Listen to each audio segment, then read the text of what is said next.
Nagaa waaqayyo isiniif haa ta'u akkam jirtu jaallatamtootaa fi kabajamtoota hordoftoota chaanaalii kooti ani nagaa kooti galanni waaqayyoodhaaf haa ta'u isinis nagaa guutuu akka qabdan Kiristoos irraa abdii guddaan qaba gooftaan nagaa keenya baay'isaa eebbifamu hunduma keessaniif nagaan haa ta'u waaqayyo biyya keenyaaf nagaa kennu dhaloota hundumaaf nagaa kennu isiniin jedha ani baay'ee nagaa kooti obboloonni haaraa gara chaanaalii kooti dhuftan like subscribe gochuudhaan maatii koo ta'a akkasumas immoo viidiyoo asiin darbu yoo jaallattan share gochuun dagatinaan isiniin jedha viidiyoo eegan hojjedhee ture ifama badee jiran dagattaniitu jedhee yaada arra viidiyoo ajaa'ibaa tokkoon isiniif qabadhee dhufee jira appilikeeshinii baay'ee isin fayyadu akkasumas immoo gorsa seenaa ajaa'ibaan isiniif qabadhee dhufee jira viidiyoo kana keessatti waan baay'ee akka barattan abdii guddaan qaba asumaanii aappii karaa imootiin security imoon nuuf fidee jiru waan haaraadha baay'ee namatti tolaa itti fayyadama mudannoo kana ofirraati hambisuudhaaf akka isin irra qaqqabne karaa kanaan fayyadamuu dandeessu karaa imootiin jechuudha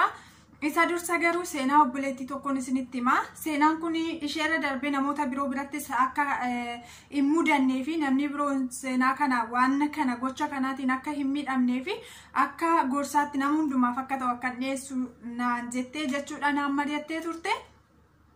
Mucaan tokkotu jira ture isheenis obboleessa tokko wajjin karaadhuma online irraatiin jaalala jalqabanii wal jaallatanii walii wajjin haasaa turan jechuudha yeroo baay'ee isa booda turtii walii wajjin turan keessatti suura garaagaraa walii ergaa turanii viidiyoo garaagaraa walii ergaa turanii waan baay'ee waliin haasaa turan jechuudha namni yeroo wal jaalala keessa jiru waan baay'ee haasa'uu danda'a kanaaf waan baay'ee waliin haasaa turan jechuudha yeroodhaan booda garuu inni qarshii akka ergituuf barbaade qarshii naa ergittiin jedhe jechuudha ishee yeroo sanatti qarshii isaaf erguu hin dandeenye kanaaf inni immoo qarshii hin qabu hammaa fi jennaanii viidiyoo keessa nan galakkisaa suura keessa nan galakkisaa poostii godhaa kanaaf yoo isa of oolchuu barbaade salphina kana of oolchuu yoo barbaade maqaa kee oolfachuu yoo barbaade qarshiin ani siin jedhe kana ergi malee naan jedhe kanaaf ani amma qarshiin na gaafate kana hin qabu viidiyoo kana gadhiisuu danda'a suura kana gadhiisuu danda'a kanaaf maal gochuun qaba jettee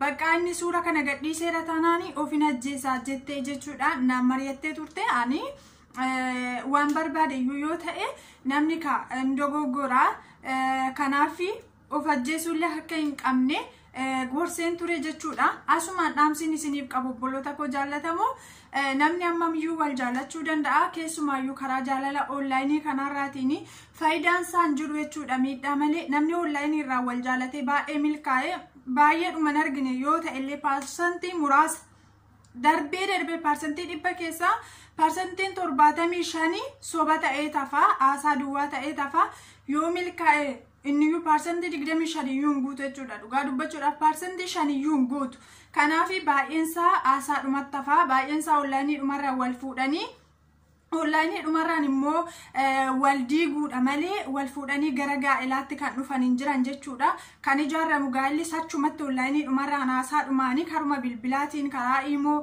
telegiraamii waasaappii miseerjara achumaan gaa'elli ijaarama achumaan immoo walii fi isaa waliin mallatteessan sana waraqaa gaa'ela isaanii addaan fudhatanii galuu jechuudha kanaaf yeroo sadarkaa jaalalaa kana keessa jirtanitti of eeggannoo gochuu qabdu har'a gaafa jaalalarra jirru boru yoo jibbi immoo maaltu dhufa kan jedhutti yaaduun baay'ee barbaachisaadha jechuudha namni akkuma wal jaallatetti nafu jaalalli immoo namni osoo ijaan waliin argine eenyummaa waliin bariini baay'ee waan hedduu keessa galuun barbaachisaa miti jechuudha barumsaaf nu ta'a kaleessa yoo dogongorre irra ta'e har'a waan sanarraa deebinee barachuu qabna har'uma kana amma namoonni waan akkanaa keessa jiru yoo jiraanne immoo of eeggannoo gochuu qabna jechuudha kanaaf namni qaawwa xiqqoo namarratti barbaada hir'ina xiqqoo namarratti barbaada gaarummaa achi qabdu baay'ee isaa dandeettii ati qabdu baay'een isaa utuu jiru waan xiqqoo dogoggora yoo sirratti arge isheedhaan si madeessa jechuudha ishee fudhatee ka'a yeroo hedduu nama waan gaarii irraa baranne tokkoon jabaadhu kun sirriidhaati hin jennu jechuudha isarratti calluma jenna gaafa dogongora xiqqoo irratti argine garuu isaanii dhadhee haamilee buusuudhaan deemna jechuudha haamilee buusna jechuudha kanaatii fi dogoggora jireenya keenya keessatti nu mudatee akka nuti duubattamnu akka sammuun keenya yaanni keenya miidhamu aamileen keenya bu'u godhurraati har'uma of eeggachuun baay'ee barbaachisaadha jechuudha. Kanuma dhaamsi koo adaraa keessa yoo ammamuyyuu wal jaallattanii wantoota hin barbaachisne tokkoffaa waan ulfina waaqayyoof hin taane keessa hin galiinaa. Lammaffaa immoo waliidhuma keenyaaf iyyuu faayidaa dhuunfaa keenya irratti hundoofne wal miidhuu, wal saaxiluu, wal xureessuu, qullaa wal dhaabuu hin qabnu jechuudha. Waan kamiyyuu yoo waliin haasofne icciitii qabachuu danda'uu qabna. Kamis ta'e waaqayyoon dhiifama gaafatanii waaqayyo abbaadhumatu araarfata. Dhiifama waaqayyoon gaafachuun hin danda'ama. Garuu nama fuulduratti gaafa ba'e immoo namni haamilee namaa nama buusa jechuudha. Kanaafiti icciitii walii eeguullee danda'uu qabdu jechuudha. Akkasuma qarshii barbaaduudhaaf jettanii namni si wajjin haasa'aa turtan sun isin amantee ta'uu danda'a. Shamarri tokko yoo isin wajjin haasoftu isin amantee waan isin wajjin isin jaallattee waan haasofteefi icciitii ishii eeguu fi danda'uu qabdu. Boru anatti maaltu dhufa jechuu qabdu. Boru ilmoo dubaraa godhachuu dandeessu isinis jechuudha. Warri dhiiraa isheerra maaltu ga'a jechuu danda'uu qabdu. Keessumayyuu immoo arraba gowwoomsu of keessaa baasuu qabdu. Laphee keessan keessaa wanta fokkataa baasuu qabdu jechuudha. Obboleettii keessanitti isin dubartii keessaa baatan haati keessan dubartiidha. Boru dubartiin isin fuutanii qaama keessan foon keessan godhatanii wajjin jiraachuuf jirtan dubartiidha. Dubartii fi abbaan manaa fi haadhi manaa gaafa wal fuudhanii foon tokko isaan jechuudha. Qaama tokko dubartittiin qaama keessanidha jechuudha. Isheen dubartiidha. Ilmoon boru keessa keessanii dhiigaa foon keessan hirmattee baatu dubartiidha. Kanaatiif dubartii miidhuudhaaf baay'ee isaa karaan baniinaan isiniin jedha. Isinis immoo shaamarran of eeggannoo gochuu qabdu jechuudha. Takka maqaan keenya badeera taanaan, takka haamileen keenya gadi bu'eera taanaan in ulfaata jechuudha. Achii ka'uun baay'ee tokko in ulfaata. Kanaaf iyyuu dogongora tokko nu illee haamileen keenya deebi'ee nu bu'a baay'ee itti miidhamna. Jechi namootaa nu miidha. Alaalchi namoonni nuuf qaban baay'ee tokko gadarrataa deemaa. Akkasuma fuula waaqayyootti illee gaarii miti. Waan hamaa ta'e irraati of eeggachuu qabnan isiniin jedha. Kanaafi suurotaa fi viidiyoon barbaachisne dhiisaan isiniin jedha. Jaalala yoo ta'e akkasumatti wal jaallachuu dandeessu. Abbootiin keenya kaleessa haadhotiin keenya suura walii erganii miti. Kanaaf jechuudha abbootiin keenya akka kanan jechuun suuraan miti kan isaan gaa'ela ijaarratanii wal fuudhan wal jaallatanii. Kanaaf nuyi har'allee yoo qaamaan illee wal arguu baanne kan nuti barru karaa sooshaal miidiyaatiin yoo ta'e inni kunis gaarii yoo ta'e garuu osoo dhugoome namatti tola. Osoo icciitii waliif eeguu dandeenyu otoo amanamummaadhaan walitti dhiyaanne osoo dhugaadhumaan wal jaallanne dhugaadhumaan jaalala dhugaa waliif qabaanne isheen dubaraas obboleessa ishee dhiirri obboleessa isheeti, dhiirri abbaa isheeti, dhiirri boru ilmoo isheeti. Dhiiruma akkanaa kana miidhuudhaaf yookaan amaarratti yaaduudhaaf itti dhiyaachuun gaarii miti, barbaachisaa miti. Bargiti shamarran ilaallee baay'inaan kun hin mul'atu. Obboloonni dhiiraas obboleettii isaanii haadha isaanii kana miidhuudhaaf osoo itti adeemuu baatanii gaariidha. Laphee hamminaa keessa keenya abaabnu wal jaallanna yoo ta'e karaadhuma dhugaatiin walitti adeemnu gaafa wal argine iyyuu wal baruun hin danda'ama. Kanaaf amma baay'ee isaa waliif dalaguun kiyyoo waliif kaa'uun haamilee wal buusuun gaarii akka hin taaneen isinitti himaa jechuudha. Asumaanii kanarra dabalatee immoo imoonii sekuriitii bareedaa tokko nuuf fidee jira jechuudha. Aappii sana akkaataa imoo ka hundumti keessan iyyuu buufattanii qabdu. Akkaataa itti fayyadama isaatii viidiyoo kanatti fufee jiru isinitti agarsiisa.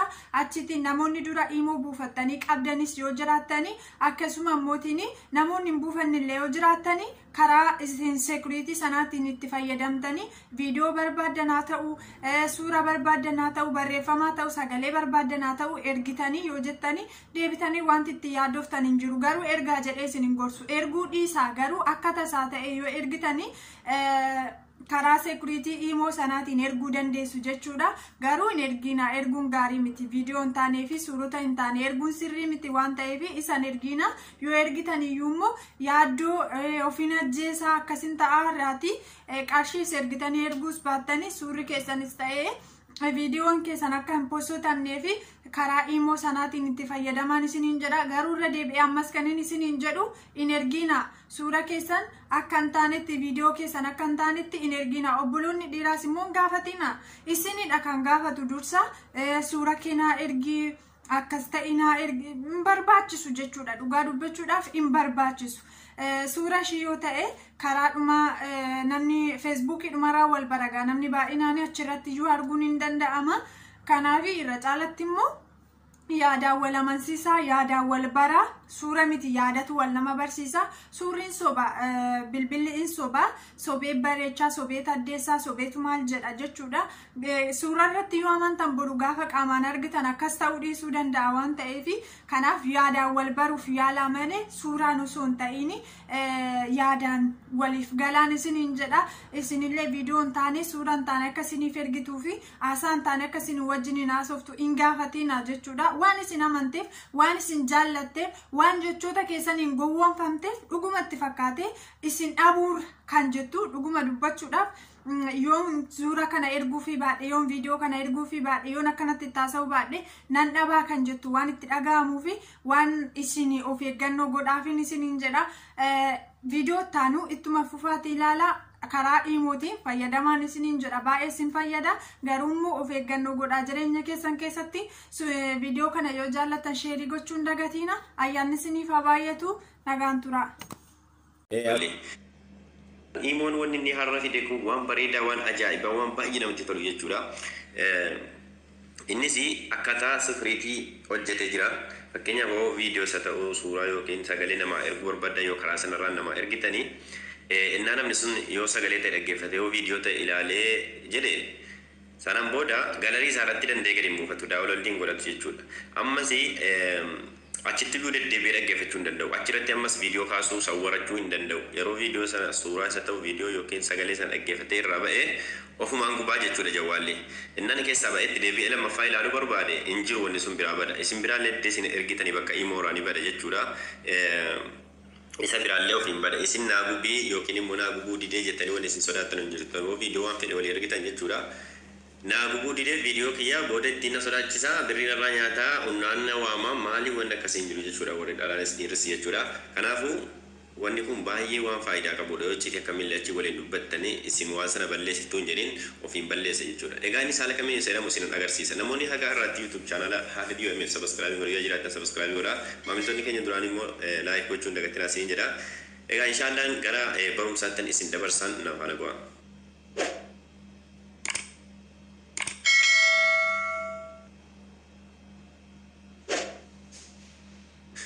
Egaa waan nama sirriitti himaa dhufe kana godhachuuf jechuudha jalqaba immoo keessanitti manni jiru haaromsitu jechuudha jalqaba pilaastorii keessanii galtanii.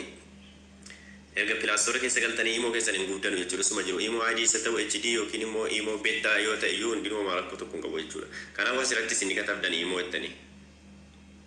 Ergaa laganaan katabdanii hankii waan haaromsa jiru qophiin jedhee fedhe isin immoo abdeetii gootu jiru abdeetii isin gaafata.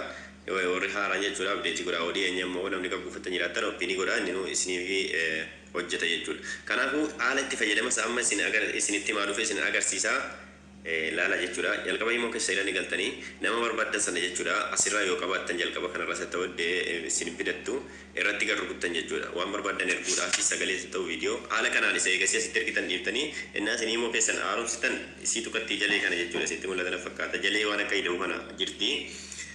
Bakka ida'uu kanarra ni tuqtan jechuudha. Bakka itti ida'uu isii kana jechuudha. Ida'uutti yana haala akkam ni xaxxan. Erga akkasitti tuqtanii kunoo jechuudha. Sukriit chaat ka jettu kana isinitti mul'atan fakkaata. Isii kana jechuudha wanni haaraa namoonni bareedduun sun isii kana jechuudha. Asirra ni dhaatanii erga haala kanaan irratti dhaatanii asirratti waan barbaadan katabuu dandeessu barreeffamas ta'ee yoo waan feetan erguu dandeessan amma fakkeenyaaf ani yoo haala kanaan itti erge jechuudha nama kanatti dhaqeessa biratti nama innaan ilaalee jedhe ituu ani hin gubin ituu namichi sun hin gubin ofiinuu biraa bada jechuudha gideen keessaa bahee ka'e jechuudha. Ammas yoo viidiyoo barbaadan immoo bakka jalee kanatti isinitti mul'atan fakkaata jalee kanatti bakka mallattoo suuraa fakkaattu kanarra ni rukuttanii achirraan viidiyoo suuraa waan barbaadan erguu ni dandeessanii jechuudha namooti rukute waan galarii nagalchuuf. Itti rukutu isin immoo asirra dhaatanii itti erguu dandeessan jechuudha. Oo kaameeraa barbaadan kunooti, oo sagalee barbaadan kunooti. Asirraan sagalee walitti qabdan jechuudha. Waan barbaadan egaa isintu beeka waan isiniif ta'e jechuudha. Barreeffamallee feetan haala kanaa itti ergitu. Yoo ammaan dheerate barreeffama keessan hin dubbisa. Garuu asirratti waan isin beeku qabdan kaameeraa kaasuu hin danda'u jechuudha. Gonkumaa sawwaruun hin danda'amu asirratti. Yoo waan illee fide jechuudha jawwaalli isaa asirraa gadaadhee sawwaruu barbaade hin sawwaru jechuudha. Ammas viidiyoo keessan daawwalallee hin godhattu namni isin asirraan ergitaniif.